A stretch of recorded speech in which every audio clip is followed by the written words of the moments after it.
All right, so let's have Karim, a man with the statistics here in the studio, and he's gonna, bring us some more. He started it yesterday, and we want to wrap it up as we build up to the game. Karim, good to see you. Good to be here, Nat. Yeah. This smile is a mischievous one. It's not. He's always smiling at me. Like, I don't know. Like, what's? Come on. He missed you on the show yesterday. Yeah. Big, come on now. Yeah. Do your analysis, bro. We missed you. We missed you on the show. Yes. Though. Yeah. Nat, this looks complex, but it is simple. Okay. You're anticipating it. I like it. Well, I'm anticipating because, I want to see what you want to say. The American football coach, Bill Walsh, he says that it is a given when the stakes are high and competition is fighting ferociously to beat you. And if you let it beat you, it means you are dreaming. Dreamers don't last. Looks complex, but simply what I'm saying is that this game is a game of high stakes. And it is going to be determined by margins. Who is going to win it is going to be determined by margins. And though Nigeria, I see them have the edge because of how tight their defense is, though they are fallible sometimes. But if you are looking at chances, big chances each team has conceded, Nigeria has conceded just 3 big chances in the competition, and South Africa has conceded 11, as many as 11. If you are conceding 11 chances, and in 2 games, South Africa conceded 4 big chances in 2 games. That is against Mali and Morocco. If you are giving Nigeria 4 chances in a game, even though in this tournament, Osimhen doesn't score, but one will definitely fall to a different player that will convert it. Hopefully, that won't be Lookman. Look very well. Yeah. That's our guy. So let's see you've got here the last 5 the last 5 meetings. Let me look at it overall first. Very well. Overall, Nigeria and South Africa, they've met 14 times.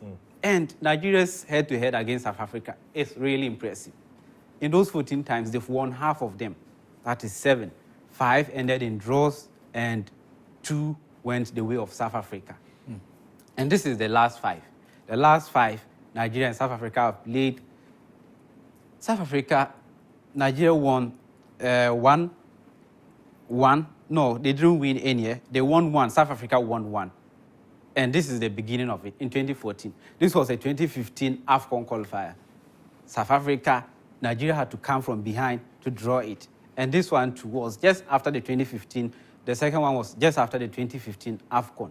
And it ended in draw. It was a friendly. Then these 2 are 2019 AFCON qualifiers. And South Africa came to Nigeria in Uyo. You better help me pronounce it well. Is it Uyo? Uyo. And Uyo. And beat Nigeria 2-0. It means that when Nigeria is meeting South Africa, even at their own backyard, they were able to beat them. And then in the reverse leg, Nigeria had to come from behind again to draw. Then this was at the 2019 AFCON. That was the quarterfinal. Nigeria won 2-1. This game, Samuel Chukwueze scored in that game. Then let's go to the form of both teams. This is Nigeria's form. This is at the AFCON. In those 5 games, they've conceded just 1 goal. That's how tight their defense is. Considered just 1 goal, scored 5. In each game, they are scoring. No matter what it is, they will find a way of scoring that goal in those 5 games.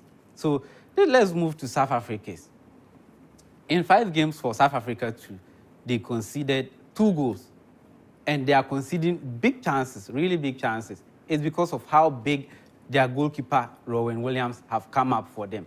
In those 5 games, they've lost 1. That was their opening game, and conceded all those 2 goals against Mali, where they considered 4 chances. It means that Mali made use of the 2 of the 4 chances South Africa conceded. In the second one, they bounced back and won against Namibia 4-0, and then against Tunisia, they drew goalless, and then the round of 16 game against Morocco, which they won 2-0, and then the final one, which was against Cape Verde, and then they won that in extra time. The head-to-head favors Nigeria, and Nigeria has the edge, but this is more than a game. It's going to take margins to determine who wins it.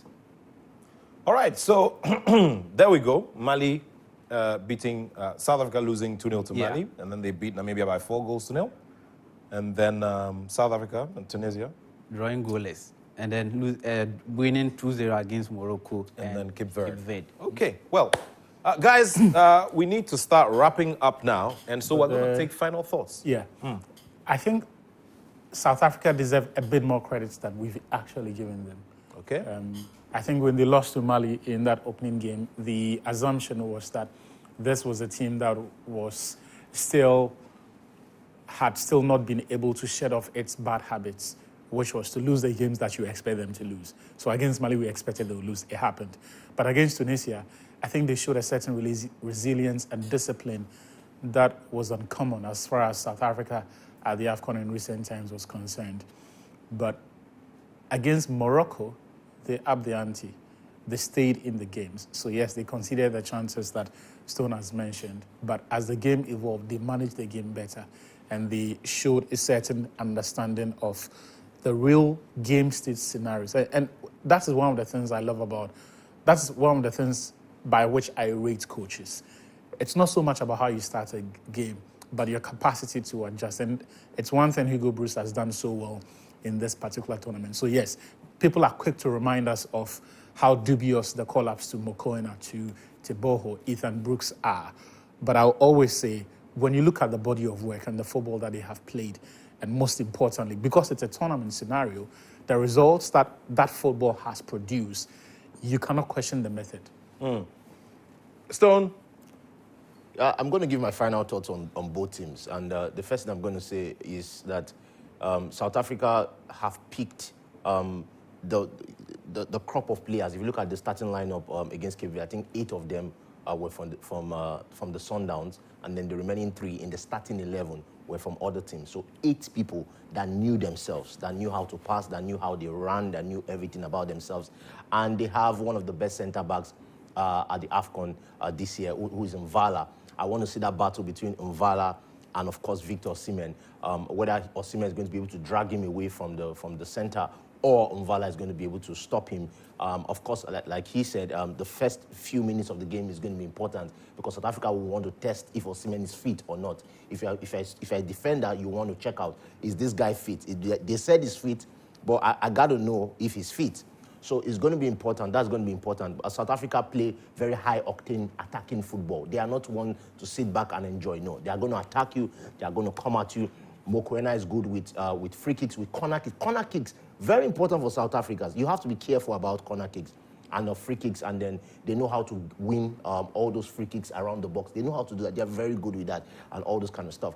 But at the end of the day, you have to look at Nigeria and look at the weaknesses of the South Africans. And the question is, will Nigeria have chances? The answer is yes. They're going to have chances. The left back and the right back of South Africa are going to overlap. We're going to have mistakes in the midfield of South Africa. These are things that are going to happen. But the question is Nigeria going to convert their chances? And as South Africa goes to convert it, they're going to get 1 or 2 chances against Nigerian defense. You could see the Angolans and how they got that one-on-one chance that hit the bar. That kind of chance, evidence can be in between the lines. That's the kind of chance he got against Morocco and actually was able to score against Morocco. So he can be in between the lines like that and be able to progress and actually get that kind of chance. Maybe if Nigerian defense sleeps for a second or sleeps for a minute. But that's going to be a problem for Nigeria, how they are able to handle evidence, how they're able to handle Mvala, who can shoot from outside the box. And the Nigerian goalkeeper, the match that he was really tested was the Angola match. And you won't say really, really tested, but he was able to get down for that quick, stop to Mabululu and, and all those kind of stuff. So we're going to really see a situation where Nigeria sits back, South Africa tries to break the lines, and then Nigeria tries to counter them, changing in between short passes and long passes, trying to see what they can do against the South African defense. But it's going to be an exciting game end to end. But you're picking South Africa? Yeah. You're picking South Africa? Money's on South Africa. All right, so...